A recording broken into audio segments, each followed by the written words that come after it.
Hello everyone, and as you can tell, I'm not going to talk about the films of 2024 quite yet. I am going to. There's just a few films that I want to catch up on that I haven't gotten to. And so I thought, I actually never did a top 10 films of 2022, so why not talk about them now? Now, it's definitely been a while since I've watched these films back in 2022, and when I brushed off the list, there was one that I dropped to number 10, Sonic 2. Now, coincidentally, Sonic 3 is actually in theaters right now. Hey, maybe you should go check it out. But Sonic 2 dropped. I think it was like number 5. Yeah, I really liked this film when it came out, and when I was rewatching the Sonic films in anticipation for 3, I mean, they're good, but they're not as good as I thought they were. Or maybe my perspective has just changed. I don't know, man. It's been 2 years, bro. Number 9 was Beast. It stars Idris Elba, and it's about him taking his daughters to Africa to try and bond with them. But what they didn't expect was there to be a ferocious lion. A beast, if you will. I thought this was a pretty fun film. The CGI lion actually looks really cool. There's behind the scenes featurettes on the DVD, and yeah, the CGI lions were really cool, and they look very real.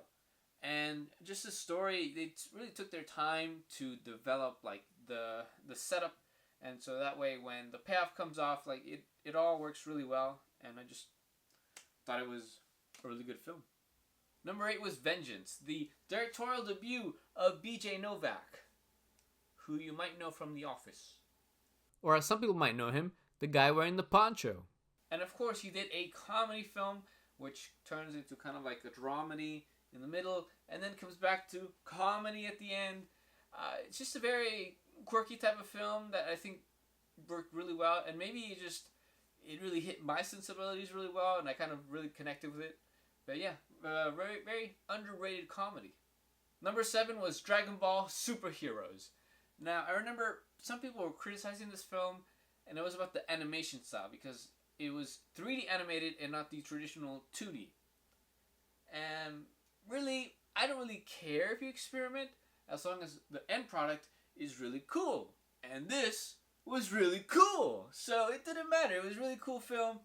My only gripe being that why did he have to be like Cell at like stage 2? He wasn't perfect Cell, and also like he was just like a beast. He wasn't really smart like he was in the series. So I would have liked to see Perfect Cell come back, and you know, with being Perfect Cell, like he's a smart guy. He's a smart Cell.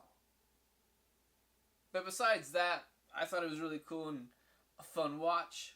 Number 6, the unbearable weight of massive talent, and the massive amount of talent that Nicolas Cage had to put on for his most difficult role yet. Nicolas Cage as Nicolas Cage. Number 5, Puss in Boots: The Last Wish. Now, this movie deserved the Oscar for Best Animated Film. This film had everything.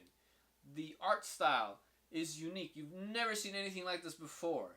The story that we go on is such a big adventure.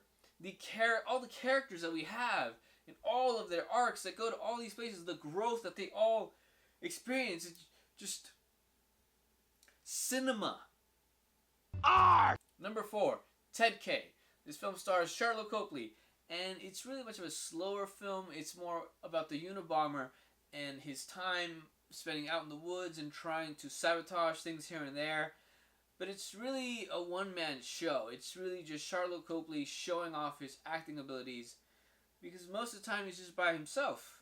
And I don't know, it's still very fascinating in the way that he acts and the mannerisms and everything that he does to differentiate himself from this character, and how he really embodies this character and becomes like this different person.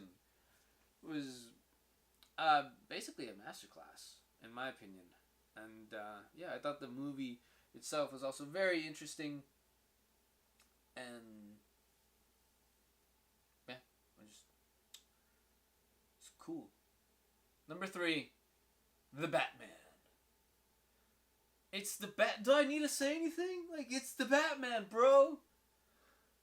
Now, before this came out, people definitely criticized casting Robert Pattinson and weren't sure about it.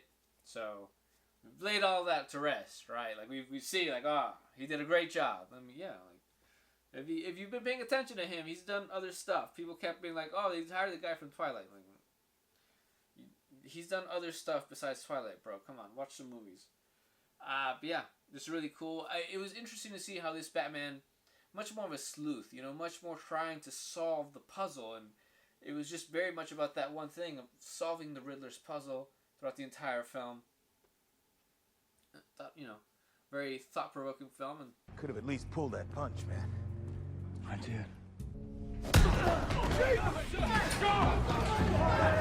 Number 2, Samaritan. Yeah, it's a bit of a biased pick, you know, but I really enjoyed this film. I actually think it's one of Stallone's best films in a while, because it was just a fun film.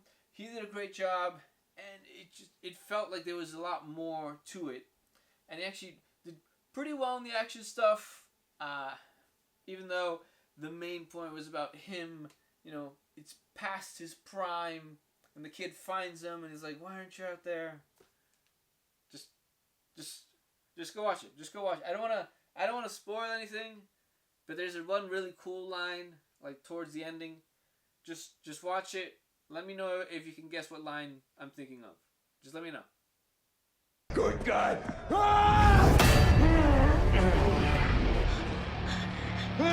You keep calling me the good guy.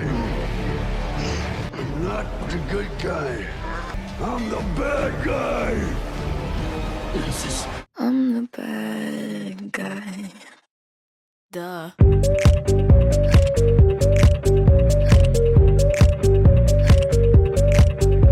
the bad guy. Number 1, Top Gun Maverick. One of the few legacy sequels that really lived up to what it was trying to be, and to some people exceeded the first one. You know, it's crazy to think about, right?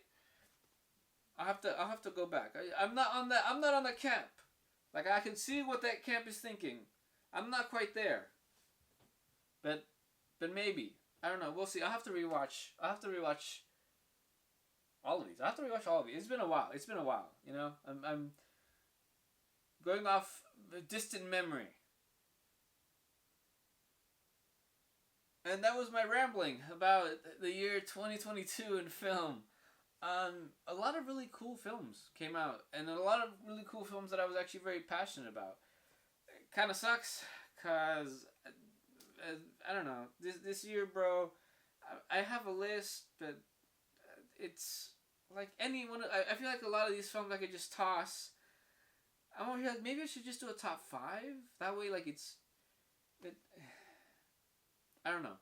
It's tragic. It's tragic. I'm looking at this list, I'm like, man, that was a great year. And then I'm looking at this year, and I'm like, there's got to be something. There's got to be something I'm missing, you know. I'm missing something. That's why I'm watching a few more films to try and really get a better list. But 2024's list is going to be pretty weak. I'm just spoiling you now. So be prepared.